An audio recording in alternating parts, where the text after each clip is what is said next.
the lead and founding pastor of Orchard Church, Brighton, Colorado. Please welcome on stage Douglas Dameron.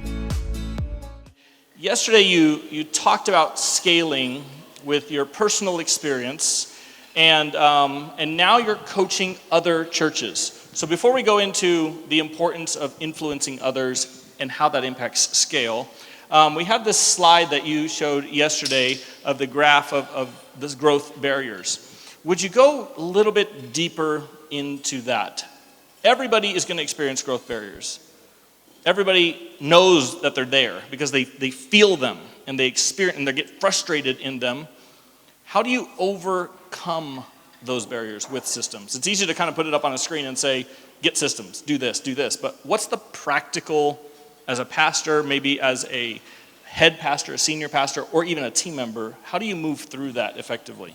Yeah, well, I've never pastored a church the size that our church has grown to. I've never was a part of a church the size of the church that we are leading at this point after 20 years. And so I learned from a lot of other people who had. So I always tried to find someone, a coach, a mentor, that was not just one step in front of us, but like 2 or 3 steps in front of us. Okay. Because, we saw pretty rapid growth. We started the church in our apartment living room 20 years ago with 4 people, and it's grown to several thousand people, multiple services, multiple locations.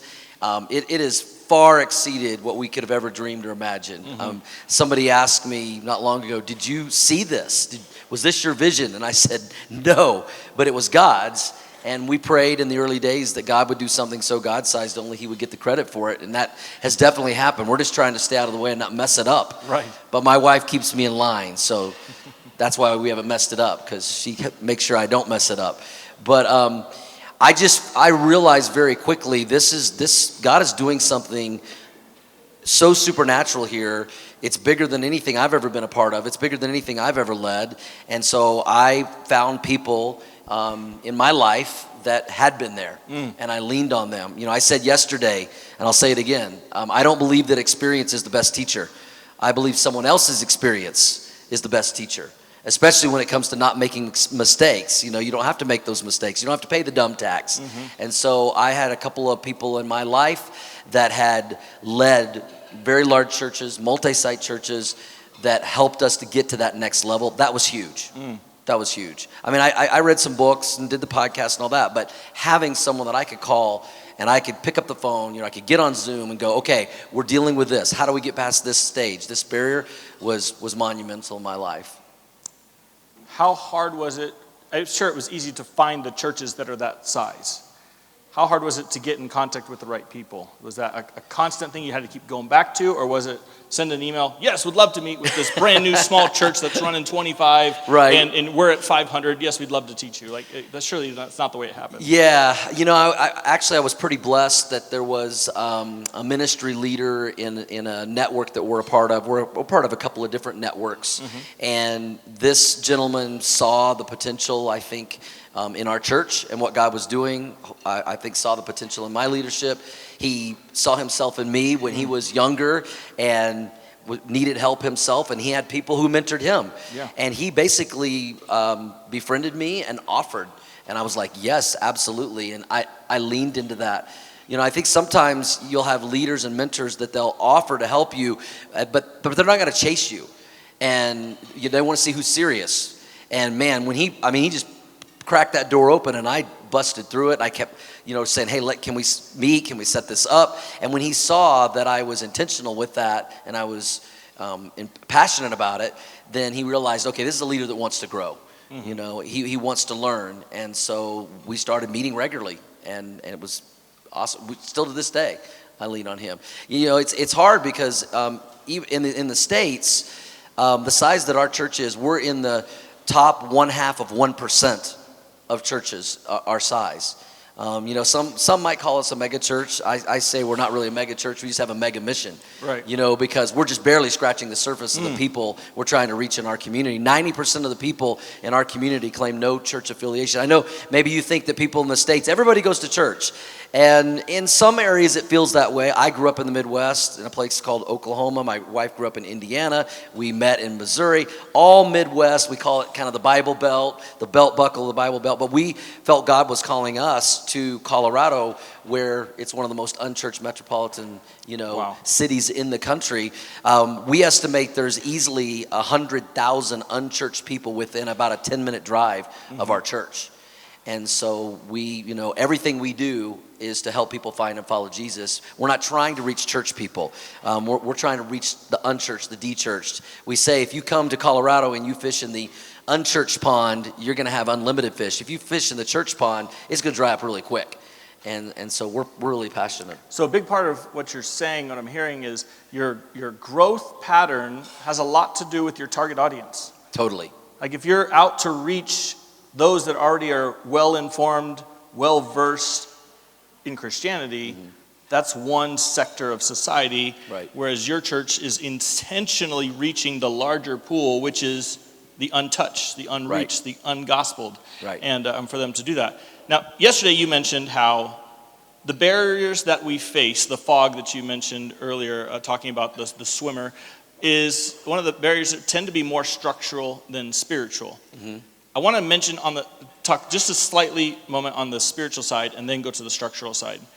When you're reaching large pools of unbelievers, spiritually, what does that do for your church from a leadership standpoint? Because that can be exhausting. Yeah. Well, the Bible says when somebody first comes to Christ, they're a newborn baby in Christ. And you know what babies do? They poop a lot. They cry a lot. They throw up. They make messes. Our church is very messy, but we love it that way because it means we have a lot of baby Christians. And so we deal with a lot of real life stuff all the time, but we're happy to do that because that means we're reaching people that did not know Christ. Now they're growing in their faith, and we love it. We love it. So I've been to your church several times. It seems that your target audience are those that would have no interest in church whatsoever, and it doesn't threaten you, it doesn't intimidate you or your team to reach out into the communities that are hard to reach into, right? That tend to reject the gospel, right? And has made a significant impact in your growth. A story I heard about a youth leader, a children's leader at their church. I had met her about 12 years ago and met her in the hall. I said, "Tell me about your ministry," and she said, "Oh, I'm here. I'm one of the leaders in our children's ministry." I said, "Great. How did you get here?" Like, what is your story? And she said, "Well, my husband and I felt a spiritual leading in our life that we wanted our children to be in a church. Neither of us were in church, neither of us were spiritual, but something about us said, we need to bring our kids to church." And so they found Orchard. It didn't really look like a church because you were meeting in a school. A high school. We met in a high school for 11 years. 11 out of the Set last up and 20. tear down, portable, yeah. And put the stage together, put the sound equipment up Whole every deal. weekend, and did that. And so when I first visited their church, I'm like, this is just like our church. We set up, break down, we rent facilities. We don't have a permanent location yet. And so when she was in the lobby and kind of like wandering through and figuring out, which your systems were very clear. If you're new, come here. We have information for you. She met Pastor Doug, who introduced himself as, "Hi, I'm Doug." Almost like, I go to church here too. And introduced himself to her and shook her hand and got to know her. And she was like, "These people are really nice. This is great." 10 minutes later, after the music, Doug stands on stage and she's like, "He's the preacher." So the intentional leadership style of their church has never been, "Well, I'm the pastor. I don't just talk to the people outside. That's put me in the green room and protect me, with the security team." It's engagement in people on the front. And his leadership team created a ministry pipeline and a leadership process for their team to continue to get to the point of serving. And then she became a leader in their ministry because she came to know Christ, because she met people in your lobby and like you. And she's our kids director to this day. Yeah. And she's so passionate about helping other families come to Christ because that's her story. And it's just beautiful. It's significant. Yeah.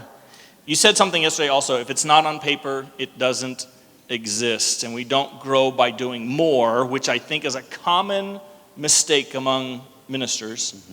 We don't grow by doing more, it's by developing mobilizers. Right. Now in Kenya, mobilizers has slightly a different terminology. How would you explain developing mobilizers and developing ministers in your church? What does that look like? How does that process take place? Well, we want to give ministry away because that's what, Paul told us to do in Ephesians chapter 4. We talked about it yesterday, to equip the saints to do the work of ministry.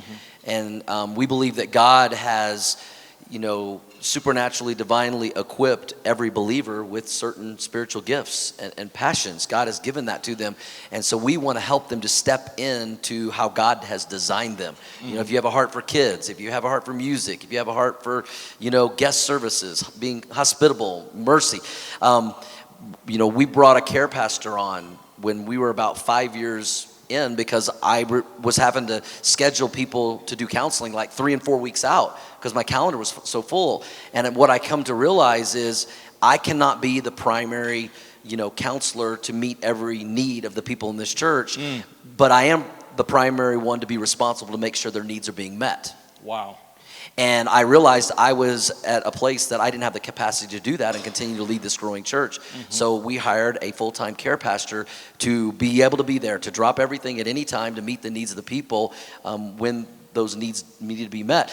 I have people often that I always make myself available, just like you said. Funny story, a couple of weeks ago, we have a preaching team. And so I have a teaching pastor that... You don't do all the preaching? I do not. No, we do 4 services. And if you ever try to preach 4 services in a row, that'll kill you. It's tough. And I can do it, but it probably, what does the Bible say? All things are lawful, not all things are expedient and wise. And I've come to realize that. And we believe it's important to hear from different voices saying the same thing, but, just with a little different approach and style. And so I have a teaching pastor. My wife is also on our teaching team. She speaks about 4 times a year. And so on this particular day, my teaching pastor was preaching, and I was going to be there all day, but I had nothing to do. Pretty cool. And so I put it out to our team, and I said, hey, I'm available today if you need help anywhere. And so I went to the first service. I was serving in the guest services, greeting people as they were coming in the second service. They put me in kids ministry in the third service. They thought that would really be fun. Thankfully, it wasn't the 2-year-old class, all right? But I was with like the 4th and 5th graders. And then the last service, I was on the host team, helping seat people. And I loved it. I thought it was great, because if you want people to serve, you have to model serving, That's a great line. And so, just showing that, leading by example. That's so important. The problem is not the number of fish in the pond or in the sea, it's in the nets. That's a great illustration about the disciples fishing. In the nets that you're building in your church, how do you decide, not on the relational nets and the relational nets, how do you decide that person is ready to move up in ministry? How do you decide? Is it just an open door? Hey, if you're interested, come in, sign up, you can be involved. Or is it particular skill sets, giftedness? How do you as a leader, because you're not making all the decisions to hire every team member on your team. No. You have to outsource that. You have Correct. to give that out. So how do you, on a leadership level, help develop your team to choose the right team? Yeah, so because we reach a lot of unchurched, dechurched people, we have found that our church, that sometimes people are more willing to step into serving on a serving team before they're willing to do anything else. Many times people come to our church and they want to make a difference and they want to be on a serving team and they haven't even come to Christ yet. So what do you do with that? So we basically view it as like a swimming pool. There's a shallow end and there's a deep end. And so we don't want to throw everybody into the deep end if they're not ready. If they're not a believer, we're not going to have them leading worship or teaching a kids class. But they can hold open a door. They can greet people. They can give out donuts. They can make coffee. And so we've seen a lot of people come to Christ after they came in and started serving on one of our teams in the shallow end. And then as they prove themselves, the Bible says if we're faithful over a few things, then we'll be trusted with more things. And so we watch their faithfulness and their dependability and their attitude. And as we see those things that they're on mission with us, we start moving them toward the deeper end. Wow. I love that. Part of your growing ministry has been outside of Orchard Church. And it's been in mentoring and coaching other churches who are probably experiencing the same growth barriers, or the water's getting muddy and they can't really see a future. The fog is too dense and they can't see the future ahead of them. How has coaching other pastors, coaching other churches in their leadership, how has that impacted your leadership as a pastor? Yeah, that's a great question. I think it keeps things fresh for me as a leader, because sometimes we can forget to do the most important things. We can just get busy in ministry and go, and we forget, this is important to keep doing this. And so as I go into churches that maybe are stuck and they're kind of off course, and I'm helping them get back on course, it also is a reminder to me, we were once doing this, why aren't we doing that now, or doing that again? And so it helps me to stay kind of on the cutting edge of ministry and knowing what's going on. And as I'm reminding them, I'm reminding myself. And sometimes I'll come back after meeting with a pastor or a church leader or a church and taking them through a whole strategic process. And I come back to our team and go, hey, we need to do this again. We need to start doing this. I learn from them. I believe we all can learn something from someone. I was working with a church, and they had embraced a book called The Blessed Practices, and it's really kind of how to teach your people to live out their faith. It's an acronym. Begin with prayer, listen to them, eat together, serve, and then you'll have an opportunity to share your story. And we had gone through that book as a team, and I had done a series on it, but it was kind of like, okay, now move on to the next series. A couple of years had gone by. I went to a church, man, they went all in. And so I went back to our church and said, we need to embrace that again. So we redid the series, and now you walk into our church and you see the blessed practices everywhere. We've got calculation of how many people have been served this week, been prayed for this week, stories that have been shared. And so now it's part of our culture and our DNA. Our mission is to be people helping people find and follow Jesus. And what we say is one of the ways we do that is by living out the blessed practices. And so I was reminded of that when I was serving a church and helping them.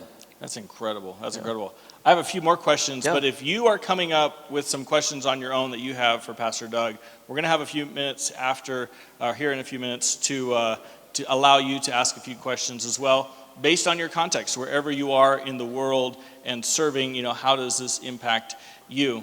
You said earlier, who's your next three?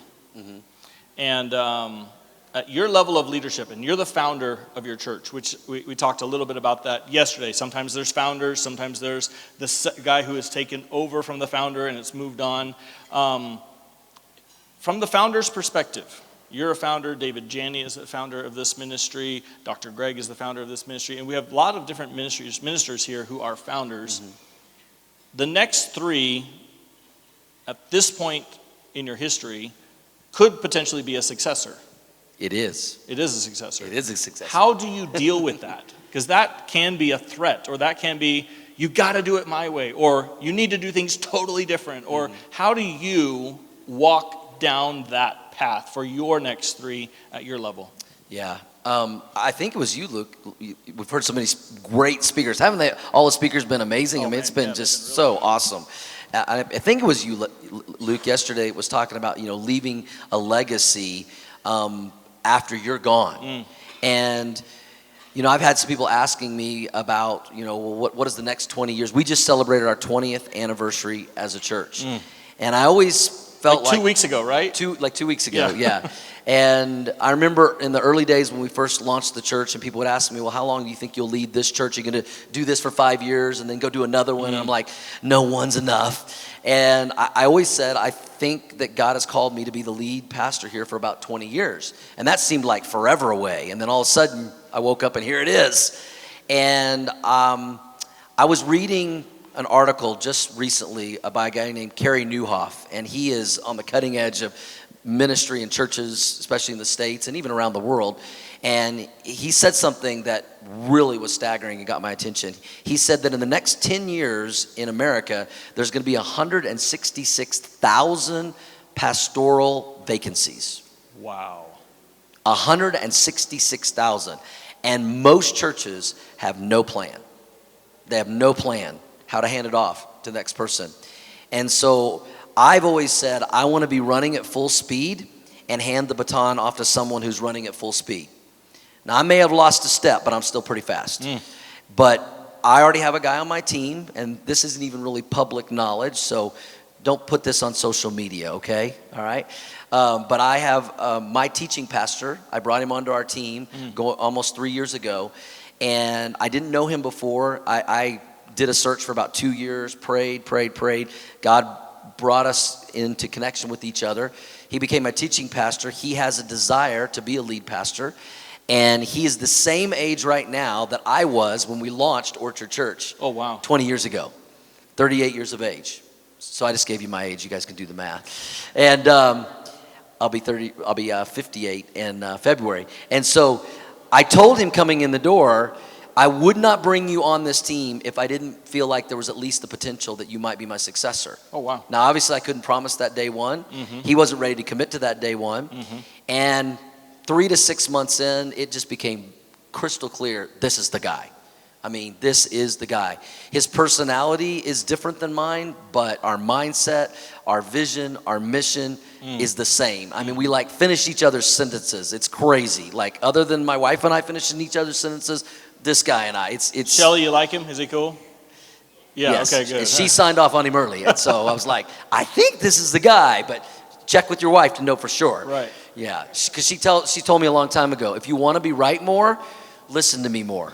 And you know what? She was right. Yeah. And so anyway, it became clear this is the guy. And so we're already talking about what this succession plan will look like, this transition.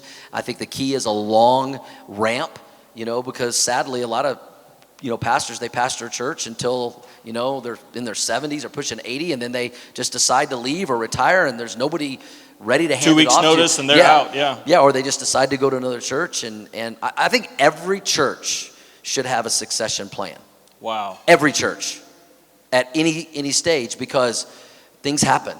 What about different ministries? Should different ministries have a succession plan? Yes. And why is that? You should always have a bench. You should have somebody waiting in the wings that, can take over if God calls you to something else, or if you're gone, or, to step in, that's healthy.